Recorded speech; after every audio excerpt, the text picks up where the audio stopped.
Oh, come on.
All right, we are live.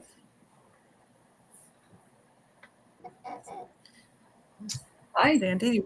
everyone. Welcome to episode 3 of Sapient Advisors Office Hours. Today we're speaking with our friend and visionary, Dave Merwin. Since we personally know 7,000 Daves, we do sometimes refer to him as just Merwin. So just a little bit about Sapient Advisors before we get into it with Dave. We are a comprehensive consulting service, and we are designed to transform your business operations, enhance your strategic decision making, and drive sustainable growth across various industries. We specialize in product strategy, data lifecycle and sourcing, engineering, architecture, talent development, ML ops, the full spectrum of the SDLC. And we are AI first company. So as is Forge AI, which is Dave's new adventure that he's been on. We've worked with him in other capacities, but he's going to talk about his solopreneurship adventure. So Mary Beth, if you want to jump on. Great. Thanks, Sandy. Excited to be here. We're excited to have Dave on the show, a good friend of ours, and just a really talented individual doing so many great things here in product and AI and really pushing the boundaries. So we wanted to share, Dave with others and what he's doing and to learn. So, Dave, like first thing, just if you can just, go over a little bit about your background, and I think within that, also how you kind of rethought things about the agency model and deciding to, take Forge in the direction that you're going. Sure. Well, that was really humiliating introduction. Thank you for all of that. Yeah, I ran my own agency for a while with a partner, and we were kind of focused on healthcare and doing some, mostly web app development. And then I ended up working at a really large agency after that. And so I've kind of been on both sides, both sort of the small town, know your neighbor kind of work, and then the large international clients, Fortune 100 kind of work.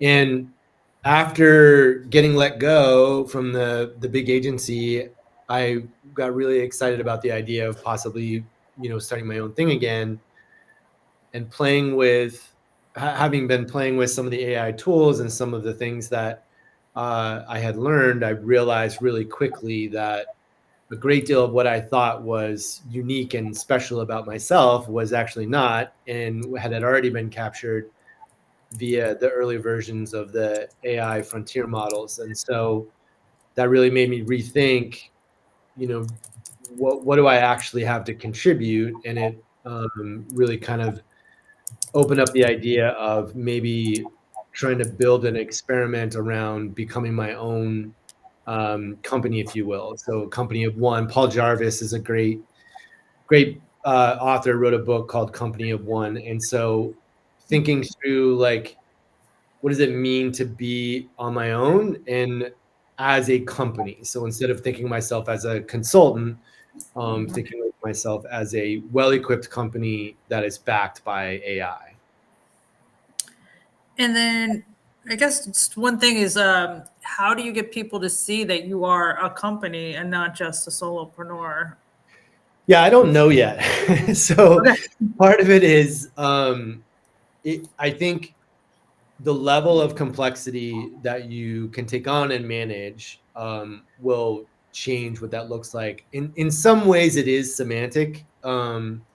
You're behaving as a consultant, Mhm. but you're also behaving as a producer, and so being able to strategically consult and help people do product development at the same time you're actually building the thing Mhm.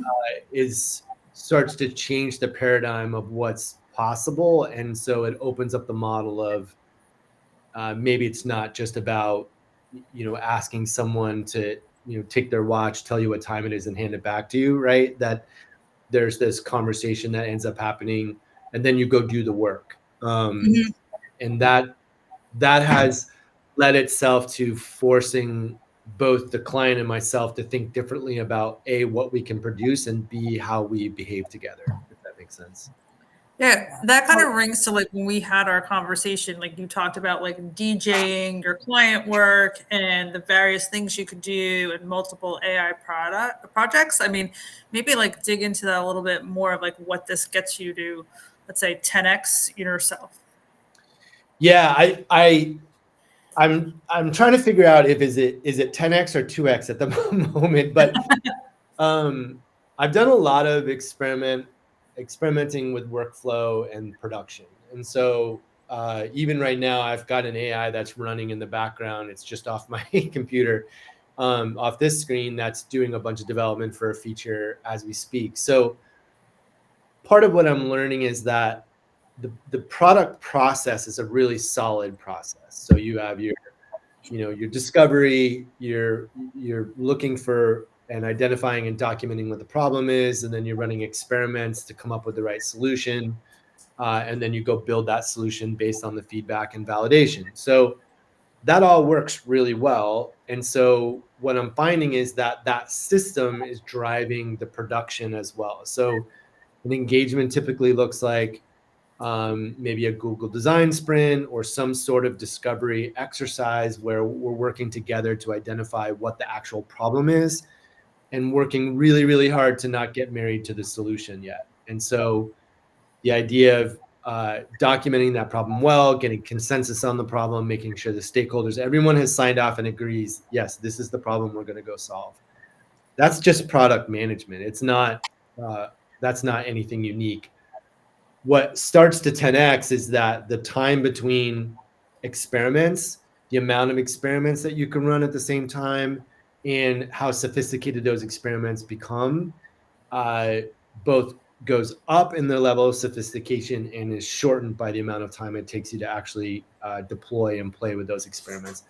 And in some cases, if you are able to use something like synthetic data, Mhm. you can actually mock a result if you have really well defined personas. So inside of a day, you can uh, analyze and play with 4 or 5 different potential solutions, and then figure out what you want to invest in when it comes to the production side of things. So that I think has forever changed how I will work. And I used to hate to do real time work with the client unless we were doing a workshop because it was a very controlled, constrained experience.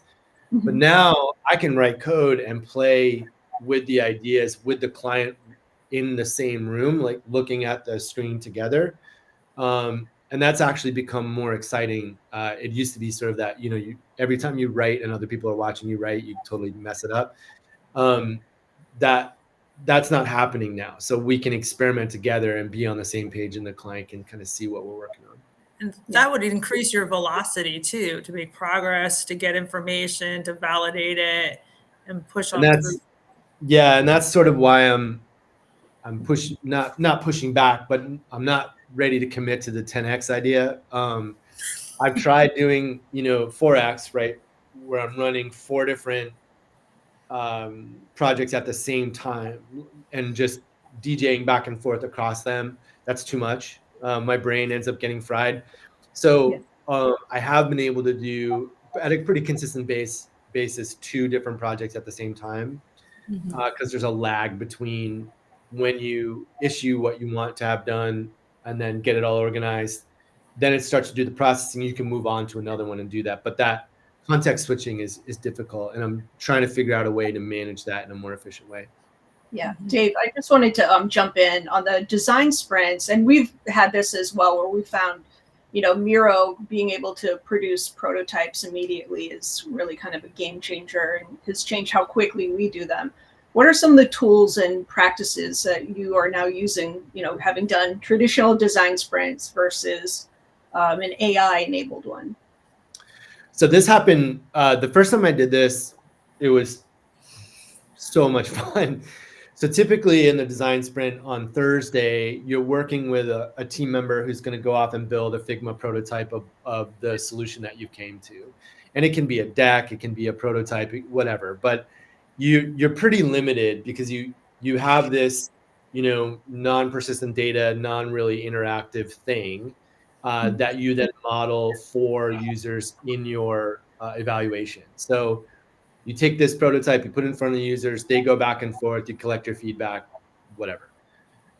What I found is that on day 4, instead of building out your Figma prototype, you can actually build multiple prototypes, test with multiple cohorts, and actually use real code and implement actual solutions. So the first time I did this was with a colleague named Ben Ricker. He built out multiple versions of solutions to the problem that we were trying to solve, and we were able to test those individual solutions with users and get feedback on that. So what I've been doing since is building out multiple solutions to the prototype, and then testing those against multiple cohorts. So now we're doing cohort evaluations. Well, not really, because it's a different thing, but essentially you can get more people to give you feedback based on what you're putting together, and it's in real code. So you could actually, depending on the quality of what you're doing, you can actually roll that into production that much faster if it's successful. That's really powerful. That's great. What are you finding are some of the easier problems or even the harder problems for you to solve with AI or agents?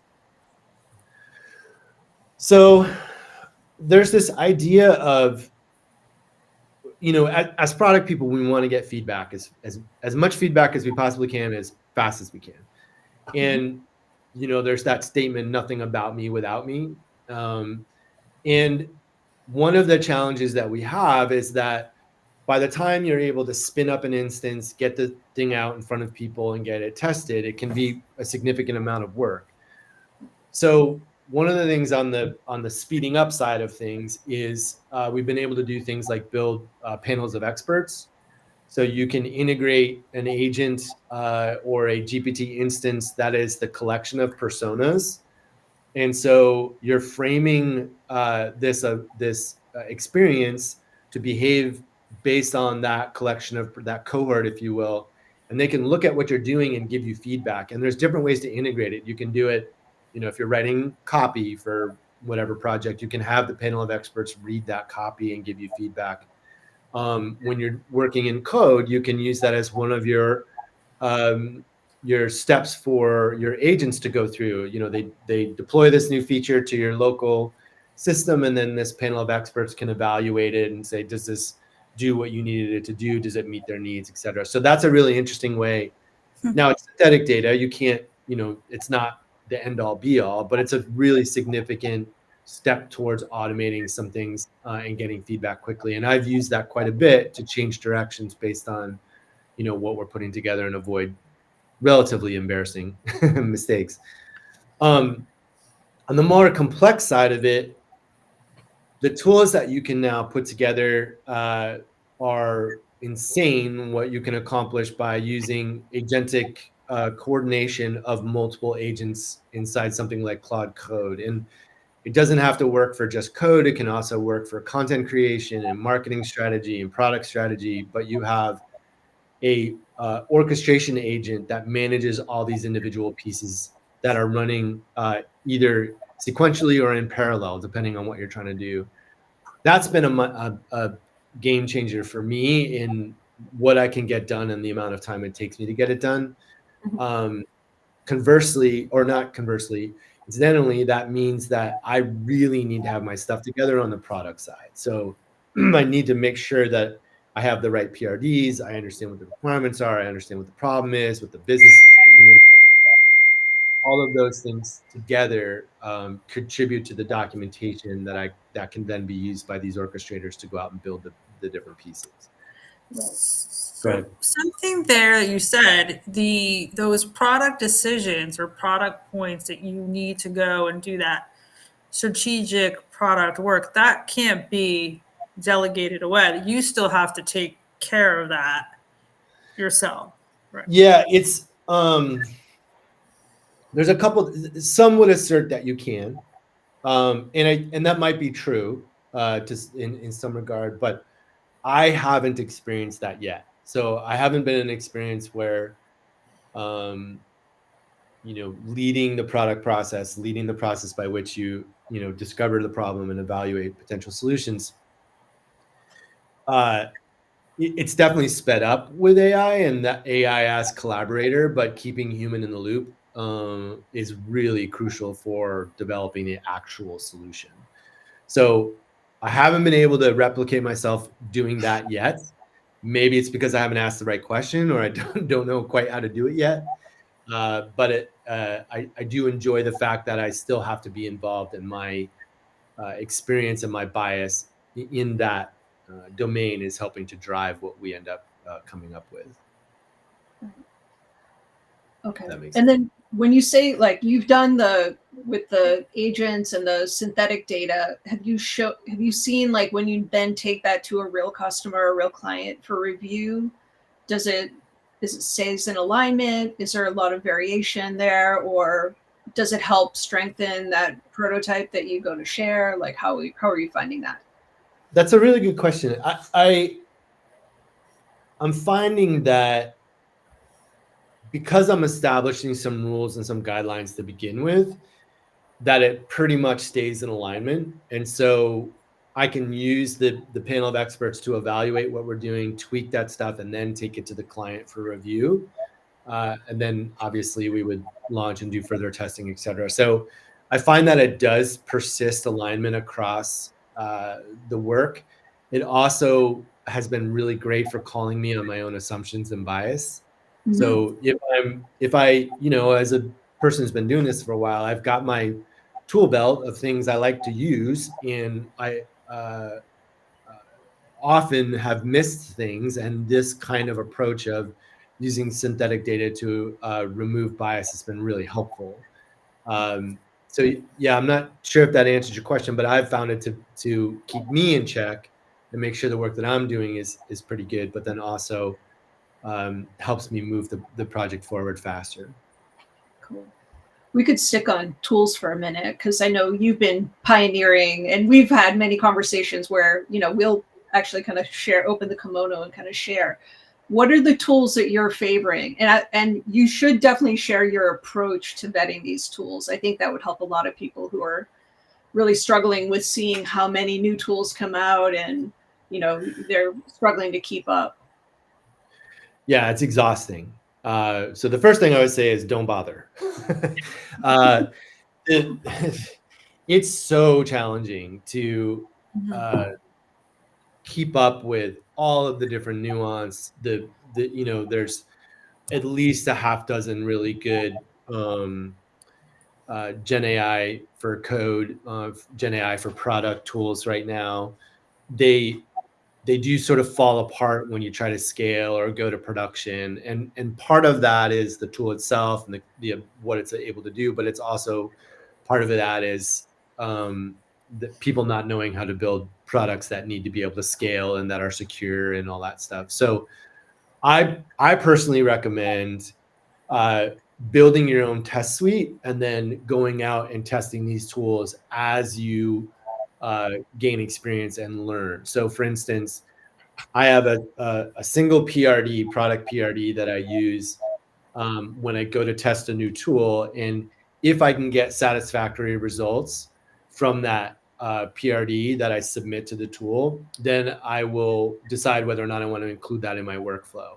And I'm pretty ruthless about it. So if I submit the PRD, so say to like XYZ product, and it comes back and it's like, 90% of the way there, I still won't use it because that last 10% slows you down so much that it's almost useless as far as execution. Because if the tools are going to live up to the hype, they need to be able to take you from ideation to deployment pretty effortlessly. Uh, I've been building applications for a long time, so I understand the pieces that are involved. And if I get stuck, then I don't know that it's worth the time to try to, figure out how to include that. So I've pretty much committed at this point to using Claude Code and the Anthropic products because I've gotten the best results out of them. I pay the $200 a month for access to their their highest level tiers of access, et cetera.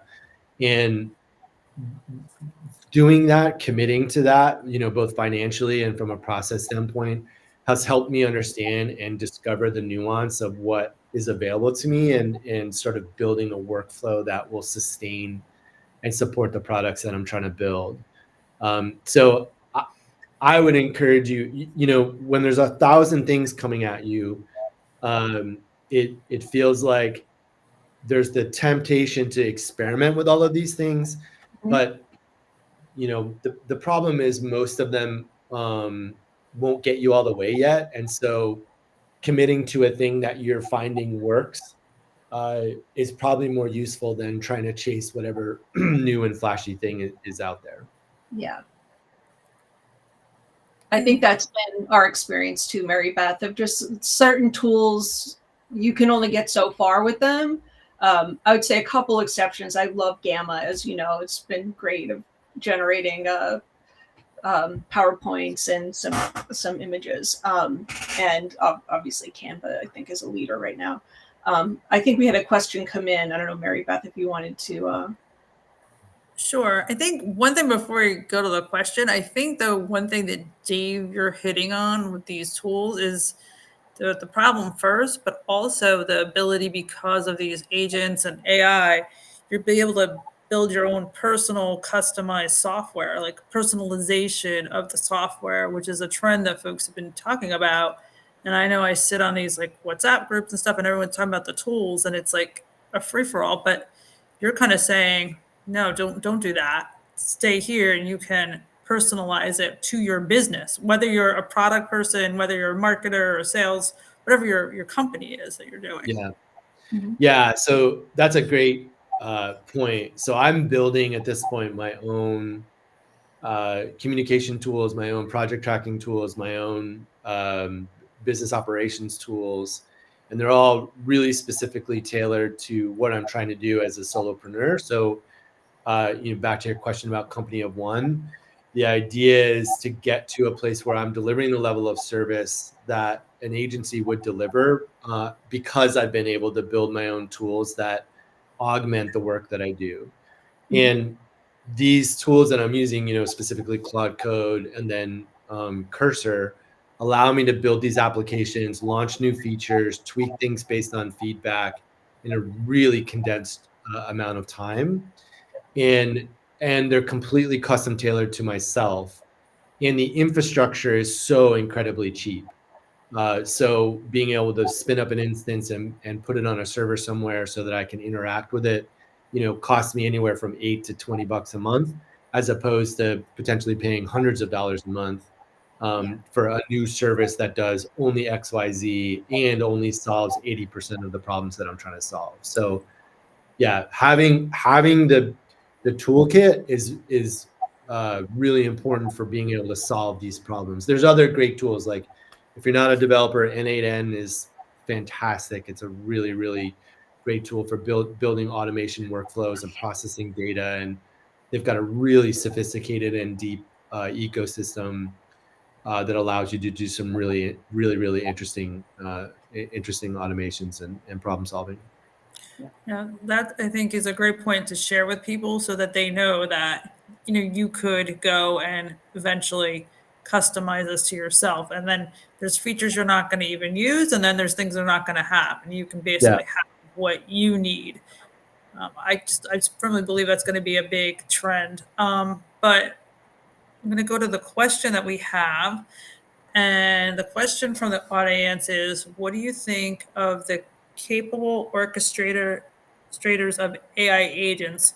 Are the ones out there? They're still works in progress. Yeah. So great question. The orchestrators themselves, if we're talking about the same thing, there's this idea. It's called the BMAD method, and I cannot remember what the acronym stands for, but if you look for it on YouTube, you'll find the channel.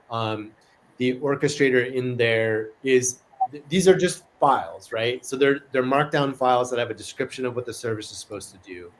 So when you get in there and you start playing with how they work, you can custom tailor those to your own workflow, and what you're trying to accomplish, and the things, maybe the specific requirements that you have. So I think those are a great place to start. The projects that have been released open source, specifically the BMAD one. But then you would custom tailor it to yourself. And so, for me, I use a very specific development stack. I've got, the toolkits that I know and can rely on. It's how I can evaluate whether or not what I'm doing is any good.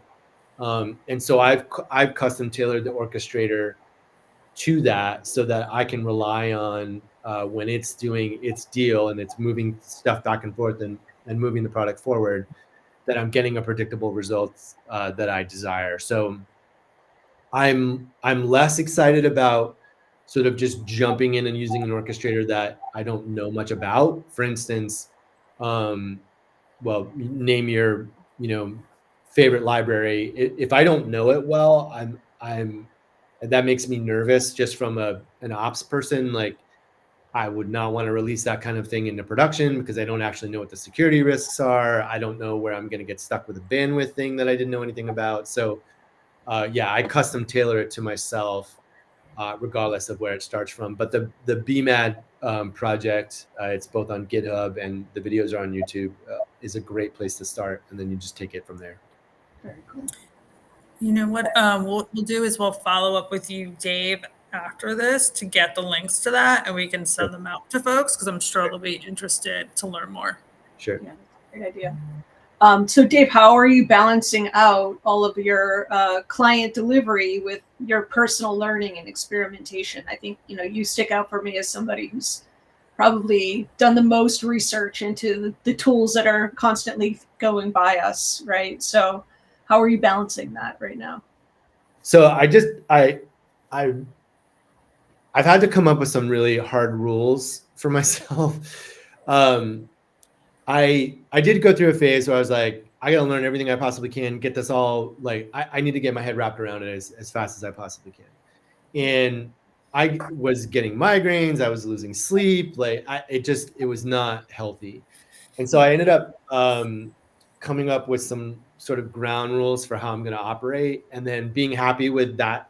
Those are the ground rules. I'll give credit where credit's due. Again, in Paul Jarvis's book, Company of One, he asked some fundamental questions about growth and what you need to grow. And while that's not really what we're talking about, it does have some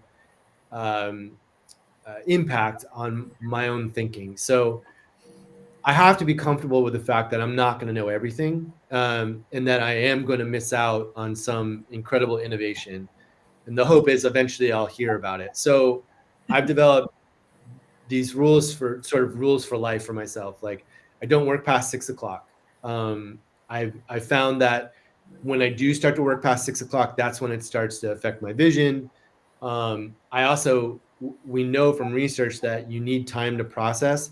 You need time, defocus time, so that your brain can process everything that's come in and wrestle with it. So no work after 6 o'clock, no work on the weekends.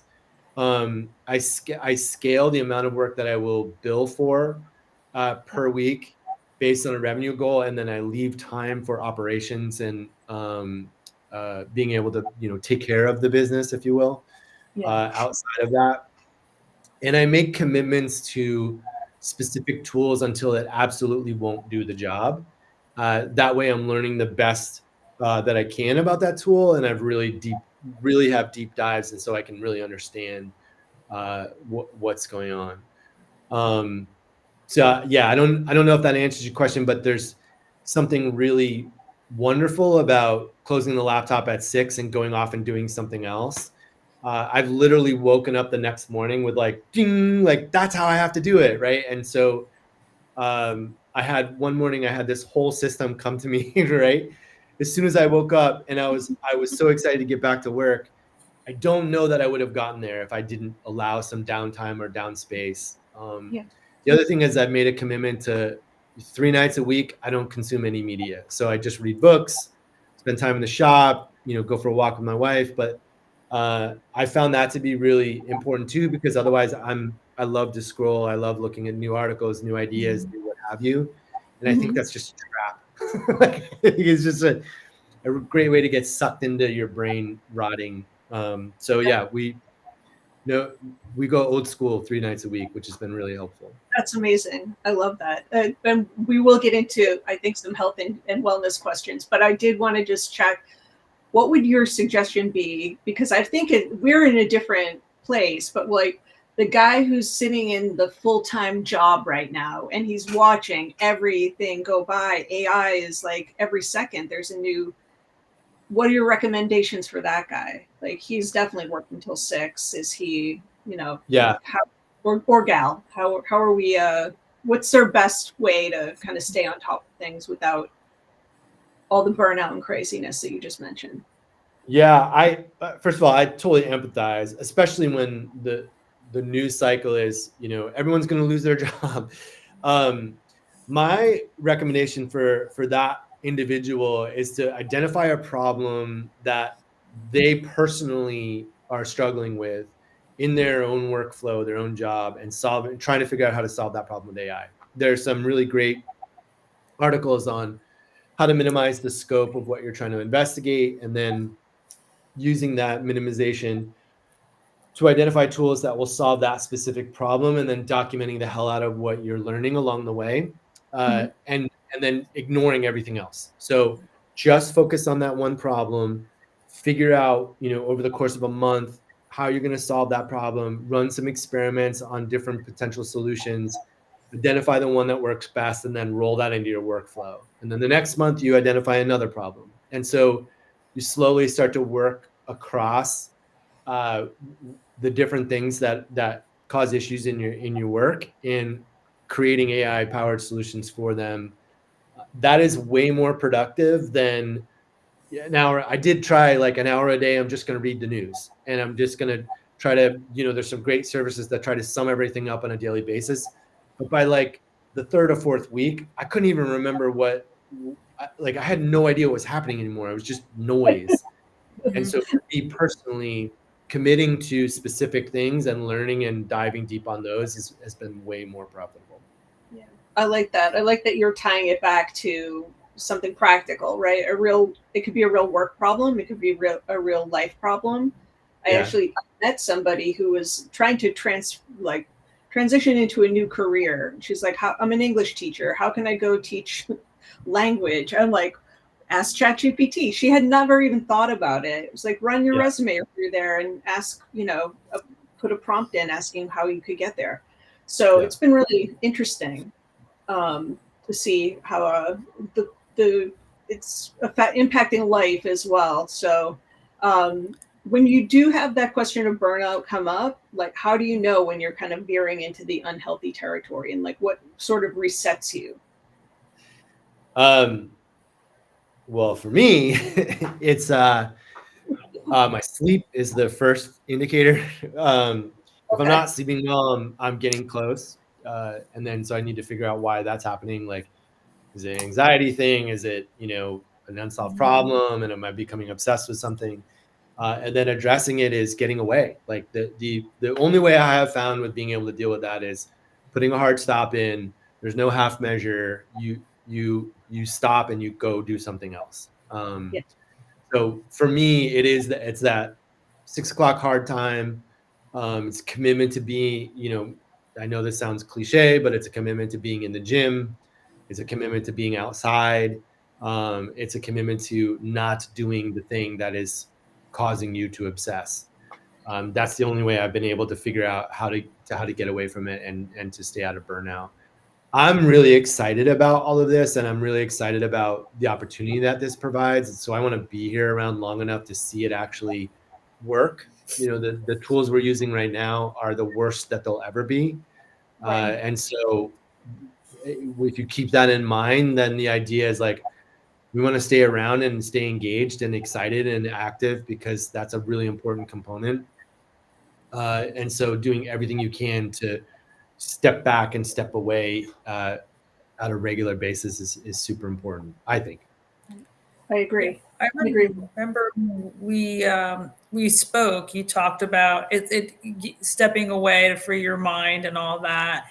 And then I think the other thing is that I hear is that you like not getting caught up in all the chaos. It actually makes it easier for you to focus so that you're probably more efficient or you get more done than if you were running all around. I think so. That's been my personal experience. Is that I did for a time try to use multiple different tools to do different things and running them A/B against each other and all that. But at the end of the day, if I had spent that time just committed to a specific tool set and learning how to use that well, it would have been way more productive. Because as soon as I did make that switch, and I hemmed and hawed quite a bit. I was like, in Cursor, you have the ability to switch between LLMs. And so I was comparing the output of those different LLMs against each other, which is still a good practice if you're getting stuck with something. Yeah.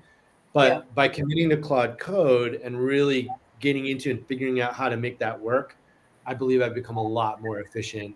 And I know because I'm producing stuff at a rate that I never would have been able to produce before.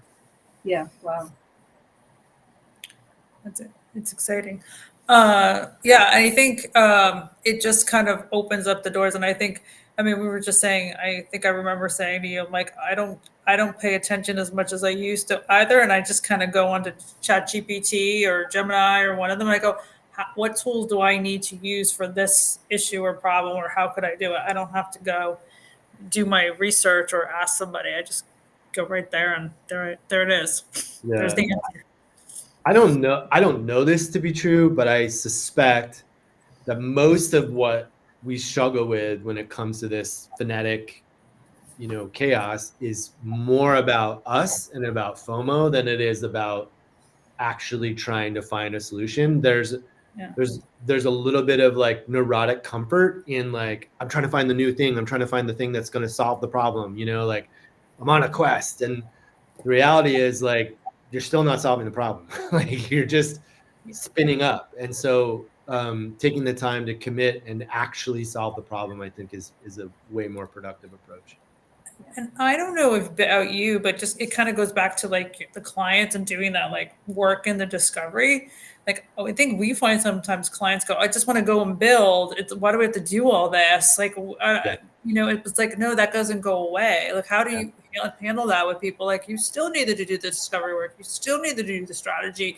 Yes, the tools are going to help us, but that's not So it. I will say the I was hoping for, so I'm a art school dropout, right? And I was a painter and I loved that creative process. I used to do these gigantic canvases and really love like just getting in there and getting to the work.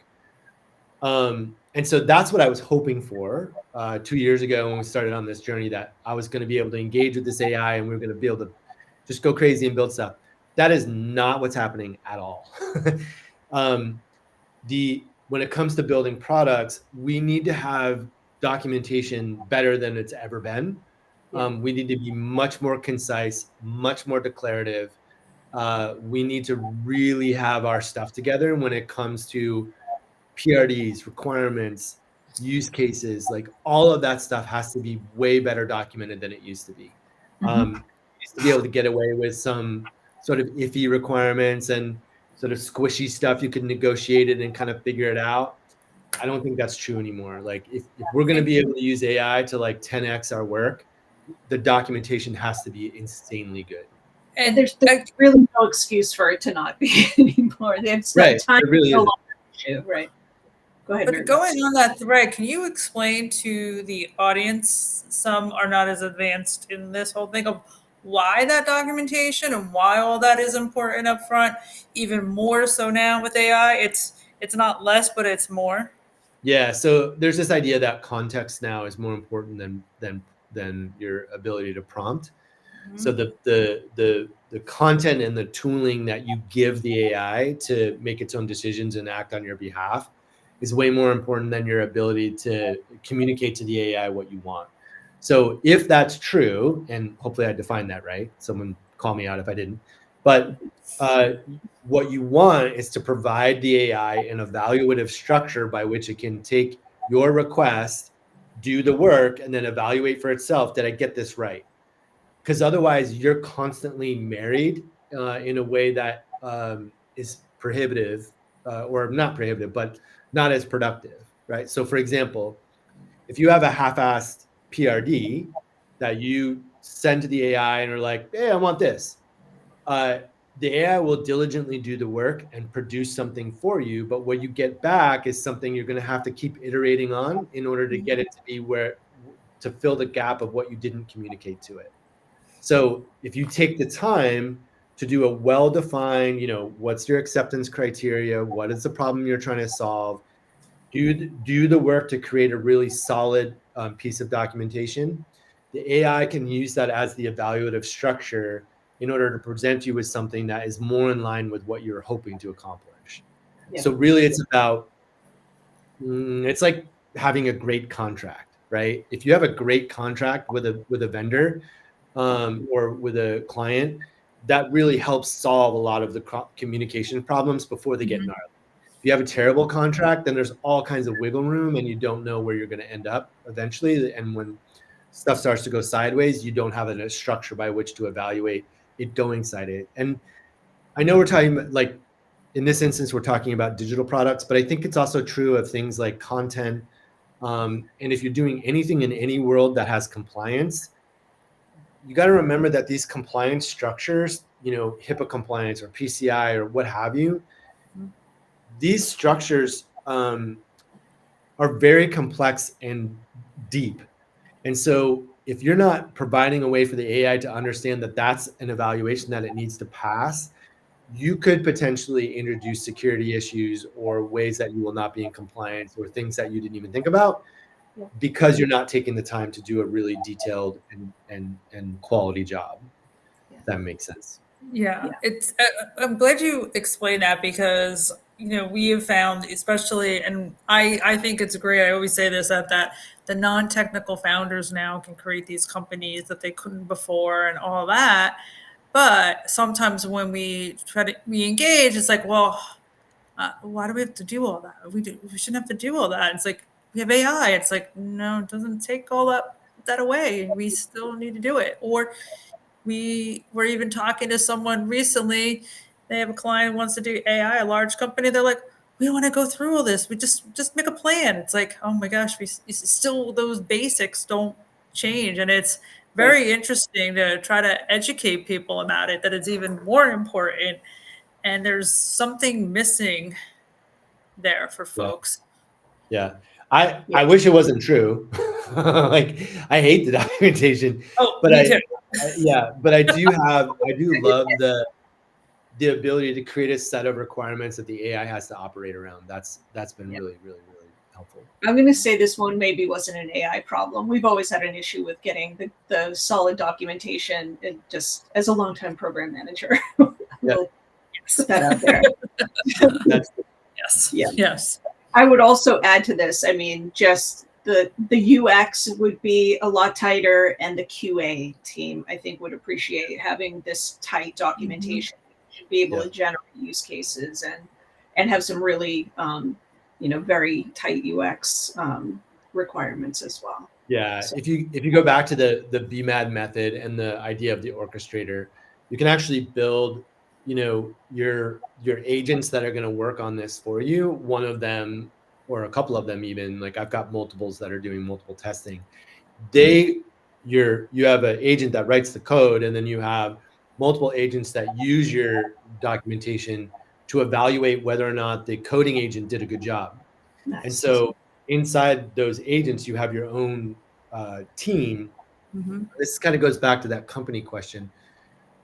So I have an agentic team that is doing all of this work, and it's based on all of those different principles. And so the documentation just makes sense, right? If you have a product PRD that you would have used with your team in order to evaluate what you're working on, all the different pieces, and all the way down to QA, that's still applicable when you're using agents. At least as we can think about it now, or as humans are able to think. I'm sure there's something else we haven't figured out yet that's totally different, but for now, that's what seems to work. Cool. All right. So, well, what skills do you believe that AI will never fully replace? Well, I like to think that one of them is curiosity. So we've definitely, one of the dangers is that if you have the answer to everything at your fingertips, I've seen this happen to people where there's the potential to say, don't, like, just let the AI solve the problem for you. Like, don't stay curious, don't continue to do anything, don't figure out like how this could work as a product, or what's important about it, or what are some other alternatives. And so I think that's a dangerous idea to get into. And so I would suggest that staying curious is really important. Asking more questions, going further, seeing what else can happen, what else can you accomplish, what else can you build. What if I ask it to actually build me a physical product? Like, what would happen? And so experimenting with those different ideas, I think, is really important. So curiosity. And I think the other thing is taste. Again, as an art school dropout, I love the idea of taste. I don't know that I think my wife would argue that I don't have any. But the idea is that we need to be able to evaluate and look at something and go, that's crap and that's not. And here's why. Because as we've seen, all of the social, all of these different things are starting to, if we thought it was a problem before, like, it's becoming even more of a problem now, where we're constantly being barraged by just half-assed BS that doesn't make any sense and is terrible to look at. And so developing a sense of taste and being able to look at something and evaluate it is super important. And I think the one other thing, the one I've been wrestling with a little bit too, and I've been talking to folks about, is learning how to manage. If you're managing AI agents, but you still need to manage them. Like, you need to understand where they go, what your expectations are. Have you communicated it clearly? Can you make recommendations that make sense? How do you correct them? How do you learn from that whole experience?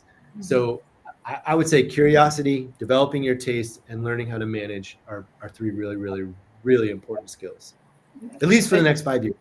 And my personal is always communication, which some disagree with, but I'm going to put it out there. So the other part of the other part of that question is, which skills do you think will lose faster than we expect?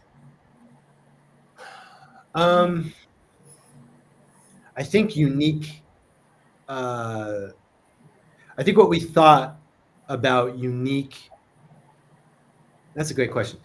I think there's two things. The first one is what we thought was unique about what makes us great workers, I think is going to go away. I think, and I think the skill we hadn't identified as what actually makes us great will bubble to the surface. So sort of these underlying components about who we are is what will make us great makers or contributors or creators going forward.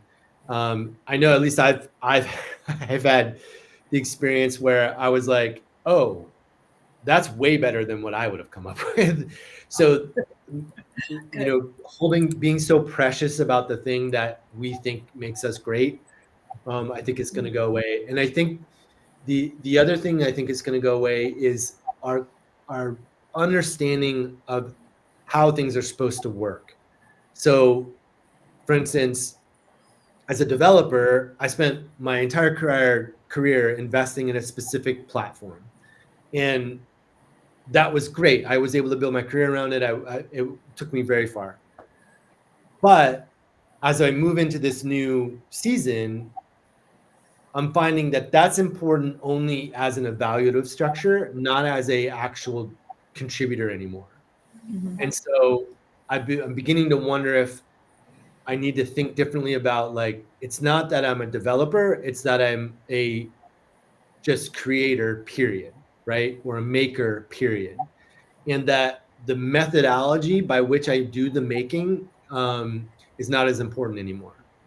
And so my specific skill in doing a specific kinds of thing and understanding a specific library is less important than being able to look at a thing, again, back to taste, and saying, that doesn't work, that's not good, and knowing how to correctly communicate it and clarify it. It's all in flux though. So I those are, yeah, that's kind of what I think. Being creative with different tools. Yeah. I guess with the whole thing with taste, right? And then you're not still having to do that development, or you're not this, and people see, oh, I can do no code and make up a prototype or whatever it may be, but they don't understand how AI works and LLMs, and that it's going to be the same or maybe generic. I mean, how do people develop taste with all this happening, right? Like we did that work, right, in our careers. So we've developed that taste, right? How do people do that? Like this next generation is what I think about. So I don't know if this is the best answer, but this is what I'm trying to do. I think there's four things. The first one is go learn an ancient thing, like jewelry making or furniture making, or like some other ancient physical skill. There's hundreds, if not thousands of years of documentation of what good work looks like. Go invest in that, go play with it, go figure out how to make stuff. The second one is go to museums. Even if you have no idea what you're looking at, go to museums. Be surrounded by things that are done well, that were created with the best of what is possible for a human to create for that thing. The second or the third thing is go buy a record player and start buying records. The record album art is incredible. The layout, like all of that stuff. Courtney Stubbert, my good friend here in town, he sort of inspired me on that, and like that's been a huge thing, to put a record on, look at the art, and listen to the music. That's a great way to I think to develop taste. And the fourth one is go get comic books. I know this sounds silly, but looking at someone who's trying to communicate and is doing it in a medium that has really bizarre and interesting constraints on the experience is a really neat way to understand how to develop something that's done well. And if the more you get into it, the more you can learn and understand, what high quality execution can look like. Wow, awesome. I like it. All right. Museums. It's generated AI. It's generated by us. If we're not filling that well of curiosity and creativity, then what are we generating? It's going to be a loop, right? So there's I forget that I have to look up who said this, but we are all LLMs if you think about it. Like Mhm. we're very small, but we've taken in our learning and we regurgitate what we think, right? And Mhm. so the more input we have, the better LLM we will be ourselves. And so I think that's a interesting idea as we think about how am I going to develop and grow as a person in this new experience. I think it's intaking high quality things, and thankfully we get the ability to make decisions about what we're going to ingest, and I think that can inform um, um, what our output is and our opinion about things. Oh, I love it. Yeah. I think we're getting towards the end. I don't think we have too many more questions, but I think we do have our question we ask every week or every month, which is what's one recent podcast, book, thinker, anything who's influenced your approach to AI and solo work recently or forever? What do you think? So there's a couple. The Lenny's podcast is really really great. He's fantastic. He interviews product people, product leaders, and I've learned a crap ton from him just in the thinking structure. Big Uh, fan. he's really great. The Neuron is a great newsletter. They're sort of like funny and kitschy, and they've got cats everywhere and all that stuff. Um, but the content's really good. Like it's they've got some really deep stuff. And then as far as like framing a theoretical model of how to operate as a small team or as a business that's going to grow beyond and do things bigger than what they're actually doing, Every is really good. Every.to. They have a newsletter, and then they do, if you subscribe, they have products that they release to that community, which is kind of Mhm. a neat model for revenue. And then they're pretty transparent about what they're working on, how they're doing it, what they're learning, all that stuff. So those are three really good ones: Lenny's, the Neuron, and Every.to. Amazing. I already gave you a shout out in the first episode, so I'm going to shout out Mary Beth. You just launched your new Substack as well, so everyone make sure you go follow that and learn. So yeah, Christine is going to drop the link in our comments. It's called the strategy signal. So really how to go and like spot trends and take that signal and turn it into a strategy and multiply it into growth for your company. So everything data, AI, and tech. So, and plus I do also include write-ups also about our LinkedIn lives and events and some frameworks. So thank you, Sandy. Let's see. And then we want to thank Dave for being on here, spending the time with us. But before we wrap, we also want to just tell people about our next month episode. We will be having, that's going to be number 4. That'll be on October 16th at noon with Lawrence Patricio, who is a partner and head of growth at NeuralSeek, which is a low-code, no-code AI agentic platform. Easily plug and play. Our whole team is actually getting certified on it, actually. So we're really excited about them. Also, another thing that we just love about the NeuralSeek story is how they got started coming out of IBM Cloud. And also, they have all this governance and compliance that is so important to regulated industries, as Dave talked about earlier. And that's one of the things that we really like what they're doing there. So we're excited to have Lawrence on next month, and we'll see everyone then. As always, we will send a follow-up email for anyone to watch the show again. We will drop in some links and information and recommendations that Dave gave. Also, Dave, how can people contact you if they wanted to contact you after the show? We'd love to ask people, how they would like to be contacted as well. You can just davemerwin.substack.com. That's where I do most of my writing and interactions and all that stuff. And then you can just follow me on LinkedIn, Dave Merwin. Okay. We will make sure to include that information as well. Thank you. So thank you, everyone. Thank you, Dave, for taking the time. This has been wonderful. And Sandy, thank you, my wonderful partner in crime. Thanks, y'all. Thanks, Thank Dave. you. Bye.